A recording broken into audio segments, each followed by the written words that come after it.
Bonjour à tous et bienvenue à Page à écouter, le podcast où nous explorons les classiques de la littérature, le business et les histoires intemporelles qui continuent à nous fasciner. Je suis Kelly, votre hôte, et aujourd'hui, nous allons explorer les concepts révolutionnaires du livre De 0 à 1 de Peter Thiel. Ce livre est bien plus qu'un simple guide sur l'entrepreneuriat, il s'agit d'un manifeste pour l'innovation, la création de monopoles et la transformation de notre vision du succès en affaires. De 0 à 1 défie le dogme conventionnel selon lequel la compétition acharnée est la clé du succès. Au contraire, Peter Thiel nous invite à repenser la manière dont nous créons de la valeur en soutenant que l'innovation radicale, la construction de monopoles et la recherche de secrets commerciaux sont les véritables moteurs de la réussite. Dans cet épisode, nous plongerons dans les chapitres clés de ce livre, en explorant des concepts tels que la singularité technologique, la règle du 80-20, la gestion des ressources et la création d'équipes exceptionnelles. Nous découvrirons comment transformer des idées en entreprises prospères et comment contribuer positivement au monde qui nous entoure. Que vous soyez entrepreneur, aspirant créateur ou simplement curieux de découvrir de nouvelles perspectives sur les affaires et l'innovation, ce podcast vous révélera des idées fascinantes et des conseils pratiques issus de l'esprit visionnaire de Peter Thiel. Alors, préparez-vous à plonger dans le monde de l'innovation et de la création d'entreprises, car nous explorons De 0 à 1 de Peter Thiel, un livre qui vous aidera à repenser fondamentalement la manière dont vous abordez le succès et l'entrepreneuriat. Chapitre 1, De 0 à 1. Le premier chapitre de 0 à 1 de Peter Thiel est une plongée profonde dans la philosophie de l'innovation. Thiel commence par remettre en question l'idée courante selon laquelle la compétition est le moteur du progrès. Il argumente que la compétition féroce, qui conduit souvent à la guerre des prix et à une imitation constante, est en réalité un piège qui ne crée pas de véritable valeur. Au lieu de cela, Thiel propose que l'innovation radicale soit le véritable moteur de la création de valeur. Il soutient que lorsque les entreprises cherchent à résoudre des problèmes difficiles et à créer quelque chose de nouveau, elles échappent à la compétition directe et sont en mesure de construire des monopoles temporaires. Ces monopoles leur permettent de capturer une grande part de la valeur créée, ce qui est essentiel pour la croissance et la prospérité à long terme.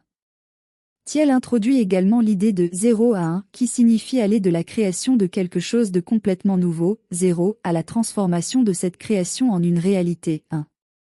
Il encourage les entrepreneurs à rechercher des secrets non découverts, des idées innovantes qui peuvent changer fondamentalement le paysage économique. Ce premier chapitre pose les bases du livre en nous incitant à repenser notre approche de la création de valeur, de l'innovation et de la compétition. Thiel nous invite à sortir des sentiers battus et à rechercher des opportunités de créer quelque chose de véritablement unique et précieux. Chapitre 2, le mythe de la compétition. Le deuxième chapitre de 0 à 1 de Peter Thiel creuse plus profondément dans le mythe de la compétition. Thiel commence par critiquer l'idée répandue selon laquelle la concurrence est une force positive qui pousse les entreprises à s'améliorer constamment.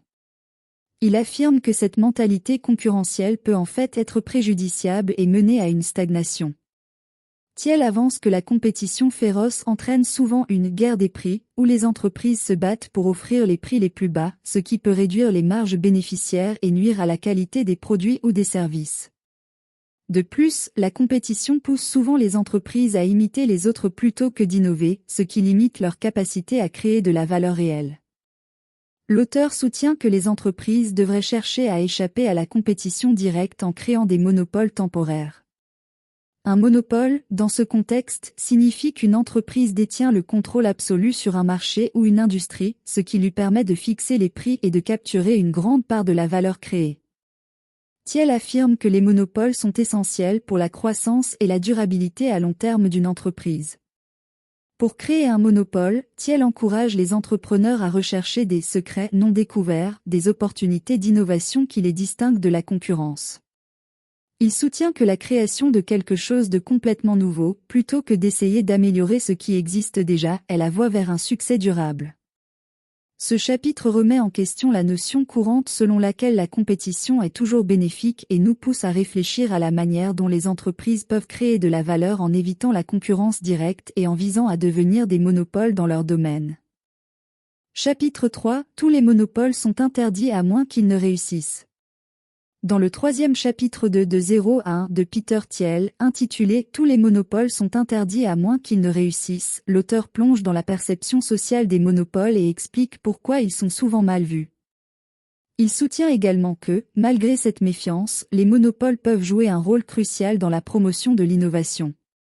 Thiel commence par souligner que dans la plupart des sociétés capitalistes, les monopoles sont généralement interdits et considérés comme contraires à la libre concurrence.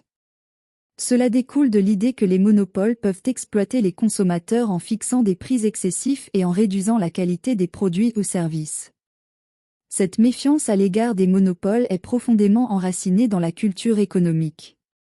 Cependant, Thiel soutient que cette perspective doit être nuancée. Il argumente que les monopoles réussis sont souvent le résultat de l'innovation radicale, de la création de produits ou de services uniques qui n'ont pas de concurrents directs. Les entreprises qui parviennent à créer des monopoles de cette manière ne dominent pas le marché en exploitant les consommateurs, mais en offrant quelque chose de nouveau et de précieux. Thiel cite des exemples tels qu'Apple, Google et Microsoft, qui ont créé des monopoles en développant des produits révolutionnaires comme l'iPhone, le moteur de recherche Google et le système d'exploitation Windows. Plutôt que de nuire à la concurrence, ces entreprises ont façonné des marchés entiers et ont incité d'autres entreprises à innover pour les rattraper. Thiel affirme que les monopoles bien gérés peuvent être des moteurs d'innovation continue, car ils ont les ressources nécessaires pour investir massivement dans la recherche et le développement. Il encourage donc les entrepreneurs à viser la création de monopoles en offrant des produits ou des services radicalement nouveaux et améliorés. Ce chapitre met en lumière le paradoxe des monopoles, à la fois critiqué et incontournable dans le paysage économique, tout en soulignant comment la création de monopoles peut stimuler l'innovation et favoriser la croissance économique. Chapitre 4 – L'homme vs machine. Dans le quatrième chapitre de 0 à 1 de Peter Thiel, intitulé « L'homme vs machine », l'auteur explore un sujet brûlant et controversé, l'automatisation et son impact sur l'emploi. Thiel aborde également la notion de singularité technologique, qui est le point hypothétique où les machines atteindraient une intelligence supérieure à celle des êtres humains. Thiel commence par évoquer la peur répandue que l'automatisation massive des emplois puisse rendre de nombreuses personnes obsolètes sur le marché du travail. Il reconnaît que l'automatisation a déjà eu un impact significatif dans des secteurs tels que la fabrication, où des robots ont remplacé des emplois autrefois occupés par des travailleurs humains. Cependant, il fait valoir que la vision apocalyptique d'une société sans emploi est exagérée. L'auteur soutient que l'automatisation crée également de nouveaux emplois et des opportunités dans des domaines qui n'existaient pas auparavant. Par exemple, la révolution de l'informatique a entraîné la création de millions d'emplois dans le secteur des technologies de l'information. Thiel affirme que, même si certains emplois disparaissent, la technologie permet également la création d'emplois et de secteurs entièrement nouveaux. Thiel aborde ensuite la question de la singularité technologique, qui est un concept théorique populaire dans le domaine de l'intelligence artificielle. La singularité technologique fait référence à un moment hypothétique où les machines deviendraient plus intelligentes que les êtres humains, ce qui pourrait avoir des implications profondes pour la société. Thiel est sceptique quant à la possibilité que la singularité se produise dans un avenir proche et souligne que l'intelligence artificielle a encore de nombreuses limites. Thiel encourage les entrepreneurs à ne pas craindre l'automatisation, mais plutôt à l'utiliser comme un outil pour améliorer l'efficacité et la productivité. Il estime que la technologie peut libérer les individus des tâches répétitives et leur permettre de se concentrer sur des activités plus créatives et à forte valeur ajoutée. Ce chapitre met en évidence le débat sur l'automatisation, tout en appelant à une réflexion nuancée sur son impact sur l'emploi et la société dans son ensemble. Chapitre 5 – Les derniers jours de la compétition. Dans le cinquième chapitre de 0 à 1 de Peter Thiel, intitulé « Les derniers jours de la compétition », l'auteur poursuit son plaidoyer en faveur de l'innovation radicale par opposition à la simple compétition. Thiel soutient que la compétition entre les entreprises ne génère que des avantages temporaires et que pour atteindre un succès durable, il faut se concentrer sur la création de monopoles grâce à l'innovation continue. Thiel commence par remettre en question l'idée répandue selon laquelle la compétition est intrinsèquement bénéfique pour les entreprises et les marchés.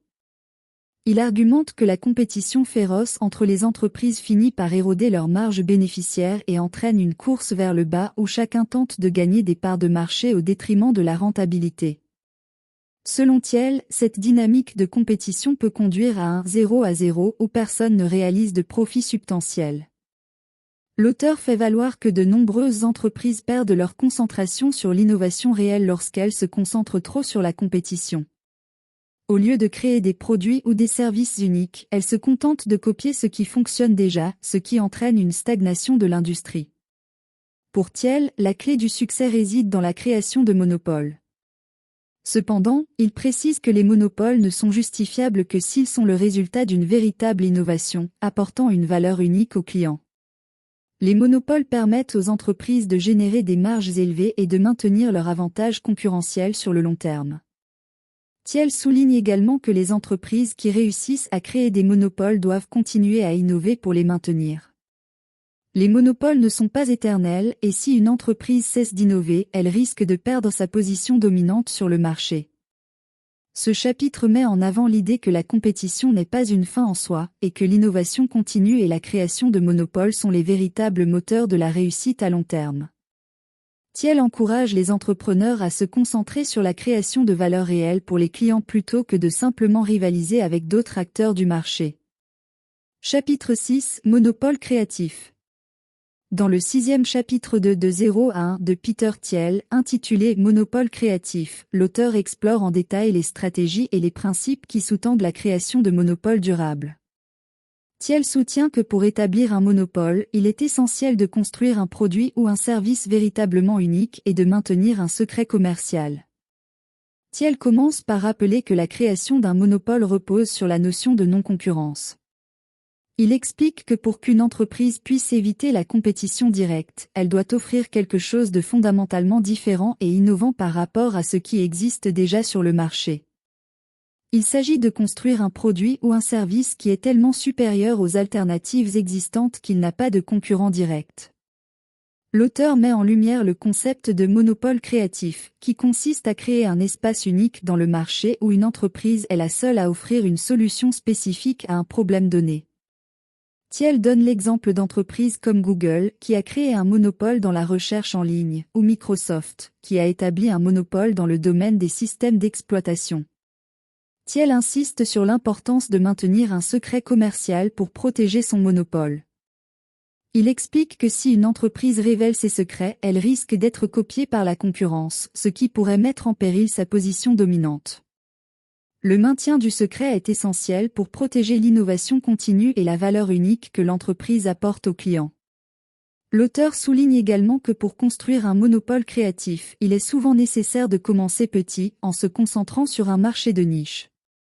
En devenant le leader incontesté dans un domaine restreint, une entreprise peut ensuite étendre son emprise sur un marché plus large. Le chapitre Monopole créatif met en évidence l'importance de la différenciation radicale et de la protection de la propriété intellectuelle pour créer et maintenir un monopole durable.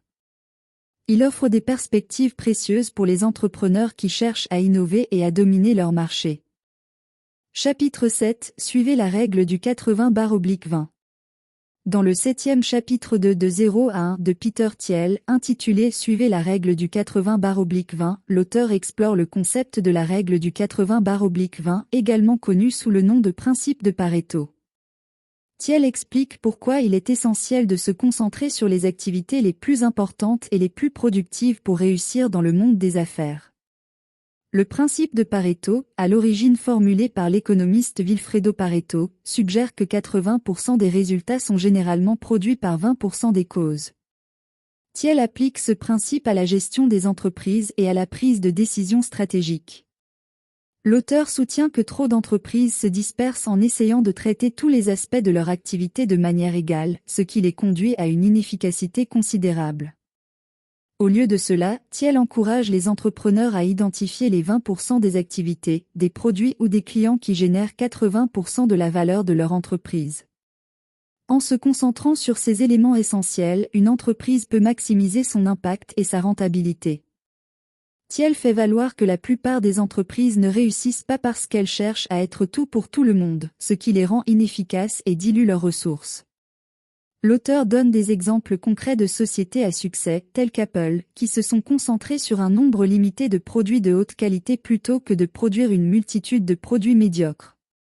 Il souligne également l'importance de déléguer ou d'externaliser des tâches non essentielles afin de se concentrer sur ce qui compte vraiment. Thiel encourage les entrepreneurs à se poser la question fondamentale: quelles sont les quelque choses que je peux faire qui auront un impact disproportionné sur la réussite de mon entreprise? En identifiant ces éléments clés et en y consacrant la majorité de leurs ressources et de leur énergie, les entrepreneurs peuvent augmenter leurs chances de succès. Le chapitre Suivez la règle du 80/20 offre ainsi un conseil essentiel pour les entrepreneurs et les dirigeants d'entreprise, en les incitant à se concentrer sur ce qui compte vraiment et à éviter la dispersion de leurs efforts. C'est une leçon précieuse sur la gestion efficace des ressources et la prise de décisions stratégiques dans le monde des affaires.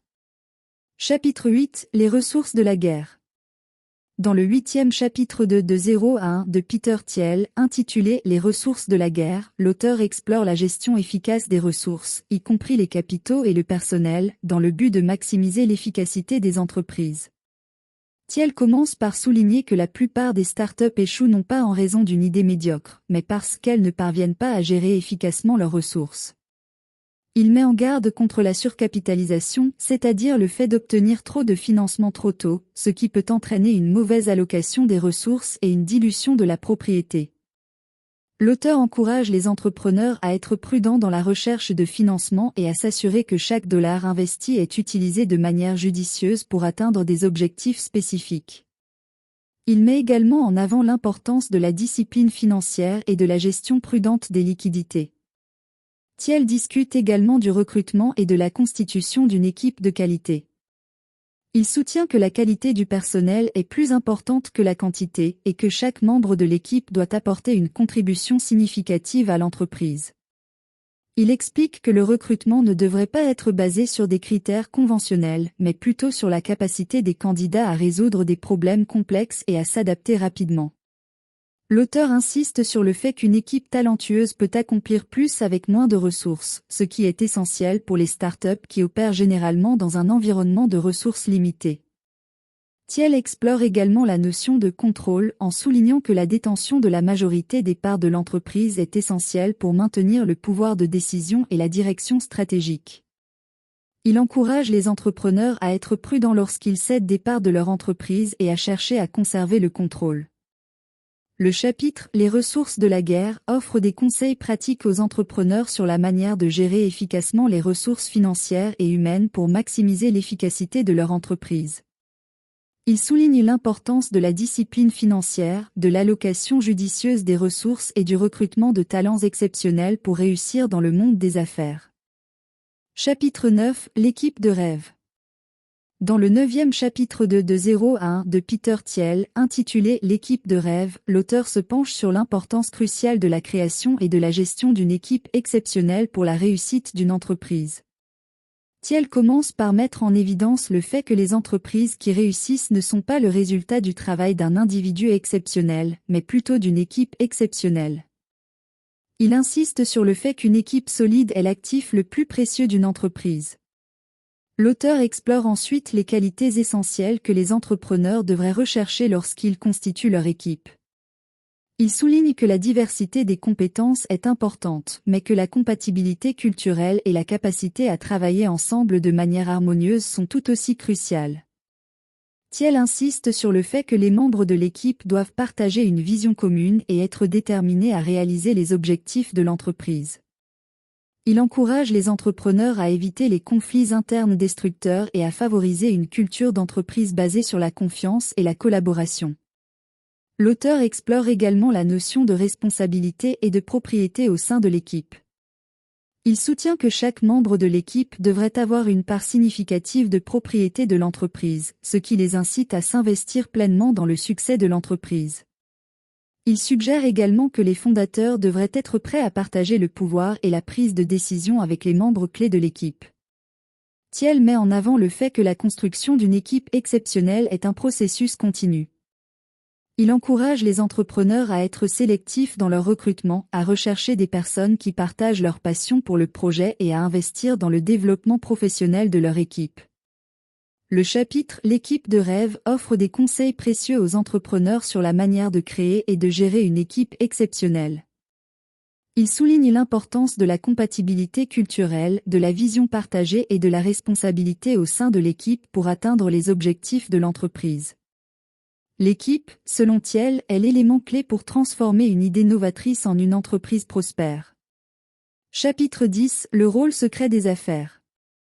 Dans le 10e chapitre de 0 à 1 de Peter Thiel, intitulé Le rôle secret des affaires, l'auteur plonge dans le concept des secrets commerciaux et leur importance cruciale pour le succès des entreprises prospères. Thiel commence par mettre en lumière que les entreprises les plus réussies sont celles qui détiennent des informations précieuses et non partagées, des secrets, qui leur confèrent un avantage concurrentiel significatif. Il explique que les secrets commerciaux peuvent prendre différentes formes, de la technologie brevetée au processus interne bien gardé, en passant par les connaissances tacites des employés. L'auteur souligne l'importance de la construction de barrières à l'entrée qui empêchent les concurrents potentiels de copier ou de reproduire facilement ce qui fait le succès de l'entreprise. Les secrets commerciaux, lorsqu'ils sont bien protégés, créent ces barrières et offrent une protection contre la concurrence. Thiel explore également comment les entreprises peuvent cultiver et entretenir leurs secrets commerciaux. Il souligne que la discipline est essentielle, car il faut s'assurer que les employés et les partenaires comprennent l'importance de maintenir la confidentialité. Il encourage les entreprises à investir dans la recherche et le développement pour continuer à innover et à maintenir leur avantage secret. L'auteur souligne que les secrets commerciaux ne sont pas seulement une question de protection, mais aussi de création de valeur. Les entreprises qui possèdent des secrets peuvent non seulement se défendre contre la concurrence, mais aussi développer de nouveaux marchés et offrir des produits ou des services uniques. Le chapitre Le rôle secret des affaires met en avant le fait que la détention de secrets commerciaux est une stratégie vitale pour les entreprises prospères. Les secrets ne sont pas seulement des outils de défense, mais aussi des moteurs de création de valeur, permettant aux entreprises de maintenir leur avantage concurrentiel et de continuer à innover. Pour Thiel, le secret est un élément clé de la construction d'un monopole créatif et d'une entreprise durable. Chapitre 11 La question de la distribution. Dans le chapitre 11 de 0 à 1 de Peter Thiel, intitulé L'importance de la distribution, l'auteur aborde un aspect crucial de la croissance d'une entreprise, la distribution. Thiel souligne que même si vous avez un produit ou un service exceptionnel, il est inutile s'il n'atteint pas efficacement le marché. Thiel commence par rappeler que la distribution ne se limite pas simplement à la livraison physique d'un produit, mais englobe l'ensemble du processus qui permet à un produit ou un service d'atteindre ses clients potentiels. Il explique que la distribution est souvent sous-estimée par de nombreuses startups et entrepreneurs, car ils sont trop concentrés sur la création du produit lui-même. L'auteur met en évidence le fait que la distribution peut être une source de monopole. Si une entreprise trouve un moyen unique et efficace d'atteindre son marché cible, elle peut créer un avantage concurrentiel difficile à reproduire. Thiel cite des exemples tels que FedEx, qui a révolutionné la livraison de colis, ou Google, qui a dominé la distribution de la recherche en ligne. Thiel évoque également la notion de canaux de distribution, soulignant que chaque entreprise doit trouver les canaux qui lui conviennent le mieux pour atteindre ses clients. Il encourage les entrepreneurs à penser de manière créative et à chercher des canaux non conventionnels qui peuvent leur donner un avantage. Le chapitre sur l'importance de la distribution rappelle au lecteur que la distribution est un élément essentiel de la croissance d'une entreprise et qu'elle peut être une source de monopole et d'avantages concurrentiels. Il encourage les entrepreneurs à ne pas négliger cet aspect et à chercher activement des moyens innovants de distribuer leurs produits ou services sur le marché. Chapitre 12 Le monde que vous construisez. Dans le chapitre 12 de 0 à 1 de Peter Thiel, intitulé Le monde que vous construisez, l'auteur aborde un aspect essentiel de l'entrepreneuriat moderne, la responsabilité sociale des entreprises et leur impact sur la société. Thiel commence par examiner comment les entreprises peuvent contribuer positivement au monde en créant de la valeur pour leurs clients, en générant des emplois et en stimulant l'innovation. Il soutient que les entreprises qui réussissent ont un impact bien plus profond que la simple réalisation de profits. Elles façonnent activement le monde qui les entoure en introduisant de nouvelles technologies, en répondant aux besoins du marché et en améliorant la qualité de vie des individus. Thiel souligne également que les entreprises ont la responsabilité de penser à long terme et de considérer les conséquences de leurs actions sur la société. Il critique les entreprises qui se concentrent uniquement sur les gains à court terme, au détriment de l'avenir. Il encourage les entrepreneurs à adopter une perspective durable et à se demander comment leur entreprise peut avoir un impact positif sur les générations futures. L'auteur évoque également la notion de monopole durable, où une entreprise devient si dominante dans son secteur qu'elle peut façonner la façon dont il fonctionne. Il rappelle que ces entreprises ont une grande responsabilité envers la société et doivent utiliser leur pouvoir de manière éthique et responsable. Le chapitre sur « Le monde que vous construisez » met en lumière l'idée que les entreprises ont un rôle central dans la formation de la société et de l'avenir. Il encourage les entrepreneurs à considérer non seulement la rentabilité de leur entreprise, mais aussi l'impact plus large qu'elle peut avoir sur le monde, et à agir en conséquence pour contribuer positivement à la société. Chapitre 13 « Le futur et vous ». Dans le dernier chapitre de 0 à 1 de Peter Thiel, intitulé « Le futur et vous », l'auteur nous emmène dans une réflexion sur l'avenir de la technologie, de l'innovation et de l'entrepreneuriat. Ce chapitre constitue une conclusion puissante et encourageante pour l'ensemble du livre. Thiel commence par mettre en avant l'idée que le futur n'est pas une simple extension du présent, mais qu'il est ouvert à la création et à l'imagination. Il rappelle au lecteur que le futur n'est pas prédéterminé, mais qu'il peut être influencé par les actions des entrepreneurs, des innovateurs et des visionnaires. Il souligne que chacun a un rôle à jouer dans la construction du futur. L'auteur encourage également les lecteurs à éviter la tentation de suivre la foule et de se conformer aux normes établies. Il soutient que l'innovation et la création viennent souvent de ceux qui osent défier le statu quo et remettre en question les conventions. Il cite de nombreux exemples d'entrepreneurs qui ont fait exactement cela et ont réussi à réinventer des industries entières. Thiel insiste sur l'importance de viser l'exceptionnel plutôt que de chercher à simplement copier ce qui existe déjà. Il affirme que les véritables innovateurs sont ceux qui cherchent à créer quelque chose de nouveau, de révolutionnaire, plutôt que de simplement reproduire ce qui a déjà été fait. L'auteur encourage les lecteurs à ne pas sous-estimer leur capacité à changer le monde. Il rappelle que de grandes entreprises technologiques d'aujourd'hui, comme Google et Facebook, ont été fondées par de jeunes entrepreneurs avec des idées audacieuses. Il insiste sur le fait que l'innovation et la création ne sont pas réservées à quelques élus, mais accessibles à tous ceux qui sont prêts à prendre des risques et à travailler dur. Le chapitre « Le futur et vous » de 0 à 1 invite les lecteurs à réfléchir à leur rôle dans la création de l'avenir.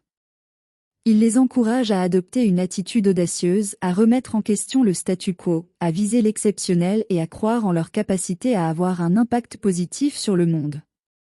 C'est un appel à l'action pour tous ceux qui aspirent à la création et à l'innovation. Ces chapitres offrent une perspective fascinante sur l'innovation, les monopoles, la gestion des ressources et bien plus encore. En les explorant, les lecteurs sont invités à repenser leur approche de la création d'entreprises et à viser l'excellence. Dites-moi, quelle est votre principale leçon tirée de ce résumé du livre? Laissez un commentaire ci-dessous pour partager vos réflexions. Je vous recommande vivement d'acheter ce livre et de le lire au moins une fois. Le lien se trouve dans la description ci-dessous. Merci d'avoir écouté ce podcast. N'oubliez pas de nous rejoindre en vous abonnant à notre chaîne YouTube Kelly Tom French pour ne rien manquer de nos nouvelles vidéos. À très bientôt.